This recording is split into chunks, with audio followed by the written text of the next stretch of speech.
Hello farmers and aspiring farmers, welcome to your weekly edition of Ngatirime Nawazanai Manyore. We are Itirime. This season we are looking at tobacco production here at our farm.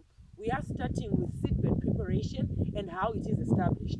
Now last week I came when I showed you how we prepared our beds, land preparation, how we managed to achieve these doomed shaped beds, and I'll tell you why this season we opted for a hipped bed, a bit of a doom shape. Now this very episode I have my notes with me here. The reason why is some of the chemicals that we used are a bit difficult to pronounce, and also I am not very much on point remembering each and every calculation that we did. So I calculated everything here and I'm going to be telling you as we go. So like I told you last week, we did prepare our beds, and after that, the 1st of June, that's when we planted our seedlings. Now, before we planted our seedlings, the day before, we were very ready and we were very sure that tomorrow we are going to be planting our seedlings. We came in with a chemical called Thiamex. Now, the purpose of Thiamex is that it gets rid of bugs and any worms, any earthly worms that might be in the soil. So we came in with Thiamex a day before we planted the seedlings. So we came in with 27 grams for 100 liters.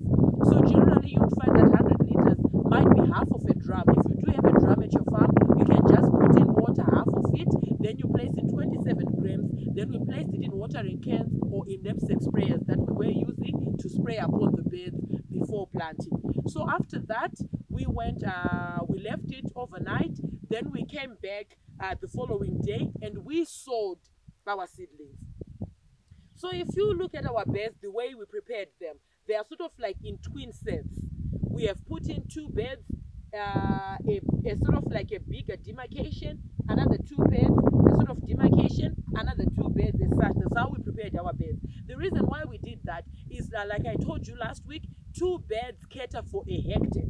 Now these 2 beds, we applied 5 grams of our tobacco seeds, of our tobacco seedlings. Now you would find that the tobacco seedlings is very fine. It is very fine, it is very minute. We would put it in a watering can and we would plant. So each bed would do 2.5 grams of seedlings in quarterly splits. We would put in 5 grams, then would come with our can, another 5 grams, another 5 grams, 4 times. And we did the same exact thing for the other bed to make it 5 grams per hectare. So after we planted our 5 hectares, the very same day, immediately after that, we came with Lambda.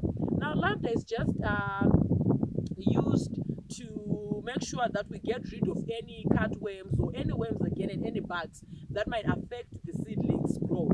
Now after that, we then came in with a boost for root development. It is very good for tobacco seedlings, which is called Plant Start.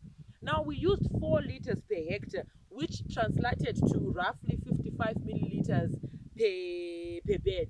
But however, with our workforce here, I didn't want to leave loose ends, so I just rounded off 55 mils to 60 mils per bed to ensure that our seedlings do have a good start. They are boosted, and when it's time to emerge or germinate, they do that with vigor. Given that we are planting our seedlings during winter, you would have periods whereby it's very cold, and if you're not very calculating when it comes to ensuring that you have healthy seedlings, you might lose to the cold temperatures, because the times temperatures really drop early in the morning, or even up to when you are approaching the evening or the late hours around 3-4, it gets very cold. So you need a robust root system, which we used Plant Start. So like I said last week, most of our chemicals we get from Polar Chem. Generally, it's not a sponsored episode, I just trust Polar Chem. You can even get from Maguire's. Maguire's is also very good when it comes to supplying new chemicals. And I also trust a lot of chemicals from Bayer. I would recommend Bayer as well. They do have a lot of good chemicals that are very appropriate when it comes to establishing your seedlings. Now after that, we came in with mulch. I'm going to be showing you, you see these grass, we just went into the bushes, into the forest, and we cut our grass and we did chop it into smaller pieces. Then we placed, the reason why we placed the mulch is to make sure that given that the tobacco seedlings are very minute and fine, if wind blows, they are taken with them and the bed is left empty. So immediately after planting, when the bed is still wet, we came in with our mulch. We would spread our mulch evenly, and you don't need to put huge chunks of mulch, given that it will inhibit sunlight penetration. So you need to put in a thin or a fine layer of mulch to ensure that when the sun comes out, every seedling receives a fair share of its sunlight. After that, we came in with our nappy liners. These are our nappy liners. They are very old, as you can see, but still we are making do with what is there. So we put in our nappy liners, and after putting in our nappy liners, we came in with plastic sheets to increase insulation, to increase the heat that will be trapped inside of the beds. So you'd find that when it comes to watering, we remove the plastic because the plastic cannot allow water penetration. We remove the plastic, but we leave the nappy liner like that, and the water, we just open our microjets, the water gets on the nappy liners, then we come back with our plastics, we close again the beds to inhibit the heat, to make sure that the beds are properly heated, given that heat is very important when it comes to germination. So I'm going to be showing you the other side that we have already put in plastics to ensure that our seeds are properly protected. When it comes to irrigation, a day we are putting in 6 mils of water, which is about an hour of irrigation. We water our seedlings starting from 1000 hours when the weather is now a bit hot, it's now a bit warm. That's when we open our microjets for about an hour, then we close. So we are expecting germination in about 10 to 14 days. After that, we will come in with our fertilizer, starting with calcium nitrate. And that will be around maybe after 2 weeks. And I'll be updating you on the ratios that we use per bed.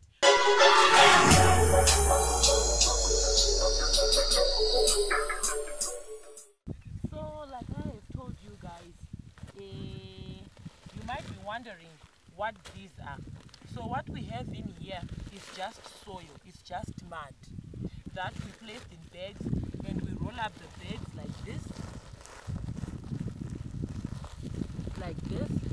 Then you place at the edge of the bed, at the corners of the bed, along the bed, to ensure that when wind blows, it doesn't lift the plastic or the nappy liners, because at times in the process when they are lifted, then they are torn and they can cause scratches. So the reason why we have these sausages or the soil in bags is because it's not rough, it's smooth, and it is not very difficult to lift, and it does not even cause damage to the plastics or to the nappy liners.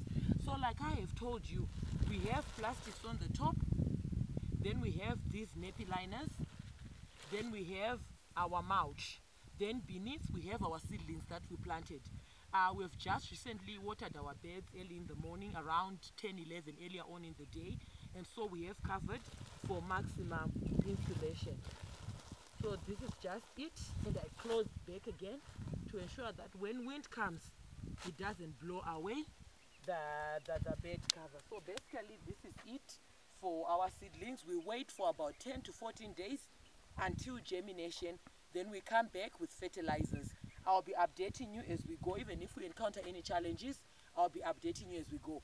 Now, one other thing that you need to be careful of when it comes to watering your seed beds, you have to make sure that the sunlight or the water within the beds, you don't have any water puddles that might collect water, any portals that might collect water, because then it will inhibit diseases and it will be very dangerous for seedlings development. Also, you want to make sure that no water gets in contact with sunlight, as it results in algae, and algae is very bad for seedlings development within a seedbed. So like I told you, the reason why we have doomed shaped beds is we want to promote runoff.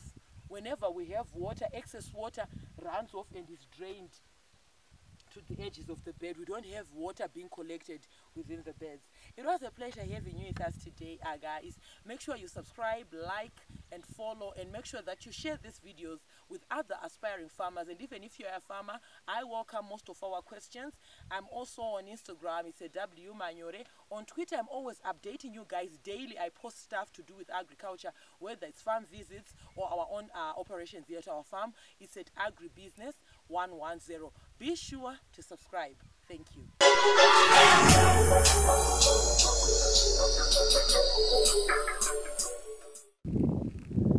So like I've told you, as you can see, these are the sausages that we created. Even some of our bricks or rocks that we used, we made sure that we wrapped them within old nappy liners, because we don't want the rough surface. It scratches and damages our newly bought plastics and even nappy liners. So this is what we did for our rocks and even the bricks that we used. Now, like I told you, our beds, we have twin sets of beds, with the twin sets having consumed 5 grams of seedlings. One bed was 2.5 grams in quarterly applications, 5 grams, 5 grams, 5 grams, and then the other is also 2.5 grams. So in total, these 2 beds, we used 5 grams of seedlings, and the beds are 1.2 meters by 60 meters long. So the 2 beds do cater for a hectare. The reason why we did that is we want to make sure that we get the best seedlings there are from these seed beds, and the ones that look weak and that look like they do not have the vigor to withstand the field conditions, we discard them. We throw them away, or just maybe destroy them and plow them back when it's now time to destroy the seedbed. So as you can see, this is already water, the runoff that I was telling you about. This runoff, if we have excess water after irrigating within the beds, it runs off to the edges of the bed, because we do not want any water being collected within the portals of the bed. That's why we managed and ensured that we have a level surface.